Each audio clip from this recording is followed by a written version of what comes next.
It is good to be back after shorter than anticipated plan for a trip to North Carolina. But we're back, had a good week last week, part time away and then part just jumping in with VBS. And like I said, it was an exciting and interesting 3 days. And now again, we are here and situated. We do appreciate that time. First day of school. For some of you who've actually experienced it. I know at least one of our school systems represented here has actually gone back. For some, it will be this week. For others, a little bit more time. It'll be after the 15th, Sunday the 15th, that it will take place. It's the first day of school. You can think of that ones that you have experienced, even like a first day on the job. Maybe it might be a more recent experience for some that are gathered here. And what thoughts come to you? I can remember first grade, and back in my day, that's when school started. Kindergarten was done privately, like at churches, places like that. So first grade, was a little over 50 years ago, hard to believe that. Charlotte Mecklenburg Schools was kind of aware of the transition the system was going through, but still I was excited, still remember Mrs. Covington, and remember that grade and remember it well. Maybe you have some positive memories. Images come to mind, a group of friends going to school and one saying, hey, it's another year, and the other one saying, yes, but we're seniors and we're going to rule the school. I think of those going to a new school in a new town.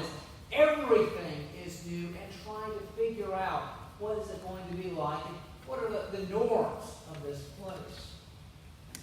Or even familiar with your school, but transitioning to the next level, middle school or high school.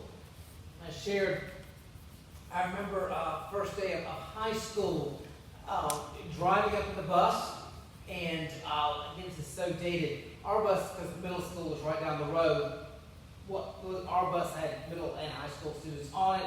And get this, the driver was like 16 or 17. The actual high school seniors, juniors and seniors, drove the bus in that day.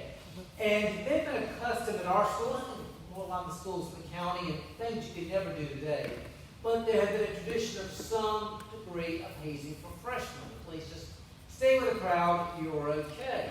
And some of it, about the last group, I think they got any of that, but driving in right past the high school, and from the flagpole is hanging in effigy a freshman.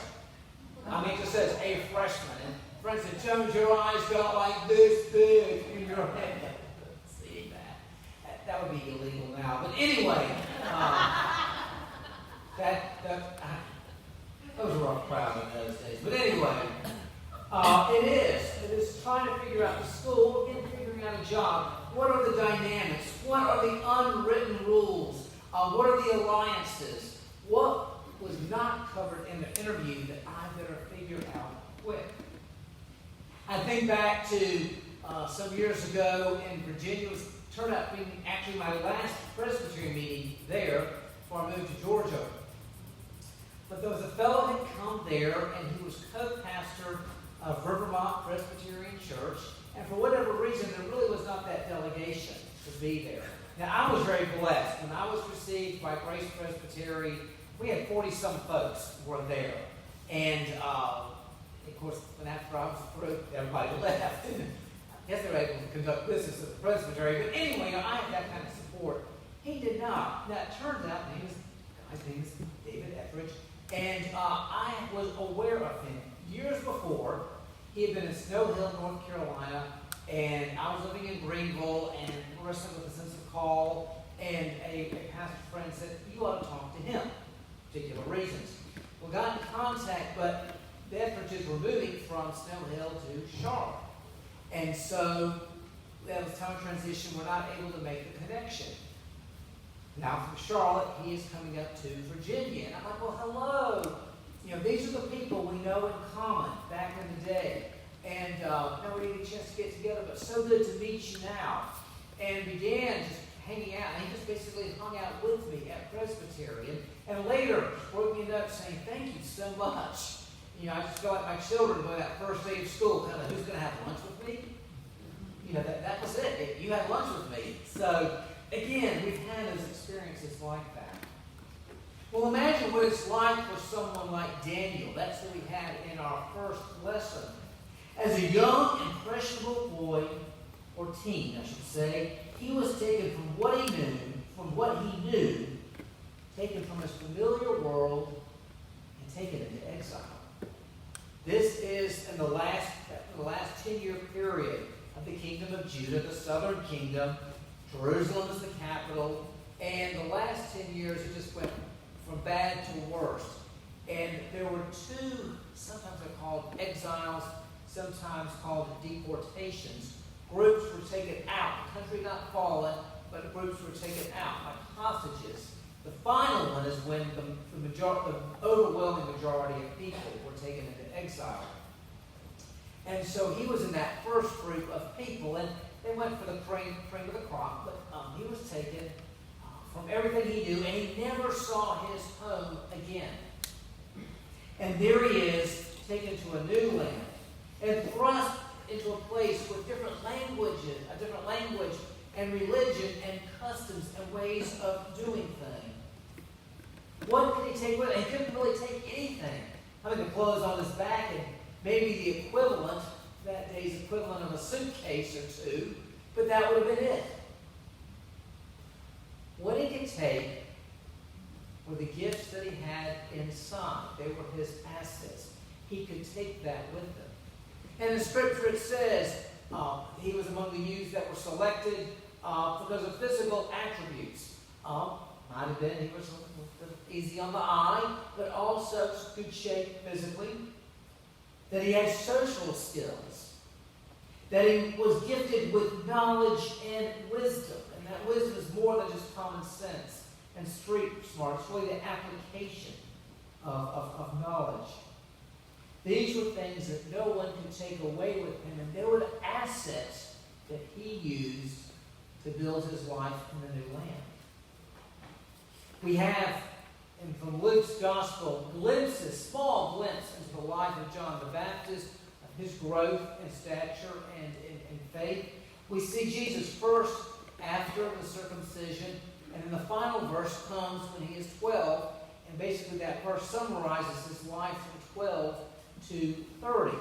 He grew in stature, physically, grew in favor with people, with God, grew in faith, grew socially, and grew physically. All these ways that he matured.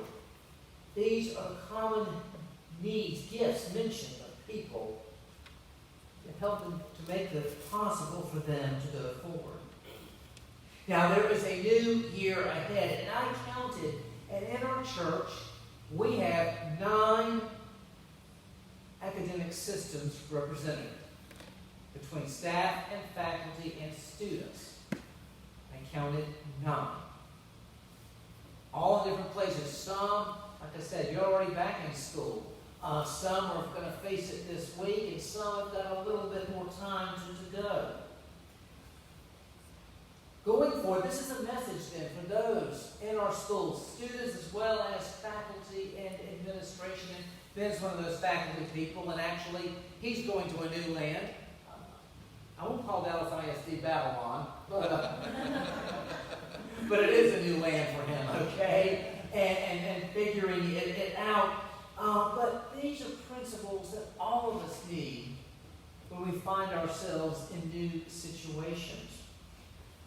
What will they put? So it's kind of going back and forth for you all, students, and for us non-students. What is going to be in our backpacks?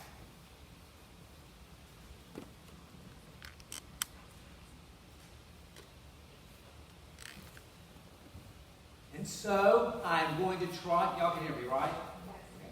I'm going to try, this is a change from the early service, so I'm going to try and talk through what to put into the backpack as you prepare. What are the examples from Scripture that we have. Now, one is growing in knowledge. And to represent that, I picked a book that I'm reading several books right now, but this is one. It's a book on systematic theology. Preacher nerd, we get excited about books like this, okay? But that's helping me to grow in my knowledge. And for students, that is your role. Continue right off the bat. What is God's will for you as a student? Study. Okay? And so for many of us, what is God's will for you? What are you doing right now until directed otherwise? That is what you need to be doing. So that's what you need to be doing as a student. So grow in your knowledge. And for us, there's always things that we can be learning to do, to perfect. We should always be learning, but also it's about wisdom. Knowing how to use our time well. So the two things I did to pick that. One is my month-at-a-glance calendar. I put all my dates on that. That's actually something I need to put in there, but that's what I have here. And then this is just field book, just taking some notes to myself. We need to use our time well. Scripture says, to make the most of our time, for the days are evil. That's what Paul said. It's pretty dramatic. The point is, this is a gift you have at the time. Use it well. That takes wisdom. So that represents the wisdom. Now these first two largely represent knowledge. And knowledge, I'm going to put in two parts. There is book smart and there is street smart. And wisdom is the application of the two. I've shared before about this family. I knew 3 daughters. They're all good girls, young ladies, young women. They've all done very well. One of them, the oldest, she is more book smart. Now, they all got common sense, but book smart, that is her forte. The youngest is street smart. And in fact, she's got her own little side business going on. The middle one is the wise one, though, that seems to take the best of both and applies it. And when her father wants the wisdom of a young person, that's the one that he calls. So again, this is knowledge and wisdom all woven in together. Now another one is social skills. Who are you putting in your backpack socially? Now this is in a dress book. It may be like an historic document for some of you people, okay? At the early service, everybody knew exactly what I was talking about. I got one. Okay, this is analog. But this is just the addresses of people that I have to represent the people that you have. Now, Scripture, it says, bad company corrupts good morals. Paul was using a saying of that day. So it's important about the people that you have. You've heard that contemporary saying, it goes around, you are the sum of the 5 people with whom you spend the most time. With whom are you spending time? One father wrote to his son who was kind of going away for his education, and he said, let me quote that old proverb to you.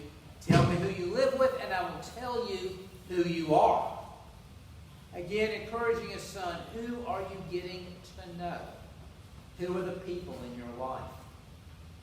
Now, we will be called at times to reach out to befriend that person who's on the edge, who might have a sketchy past, who's got a track record that's not the most enviable in the world. But that calling is to be a friend to that person, and you are the role model to them, not the other way around. Who's going to be in your backpack socially? I know one pastor, he's a youth pastor. His big advice to students every year is your friends. Who are going to be your core friends in relationships? So, socially, you got to put that in your backpack.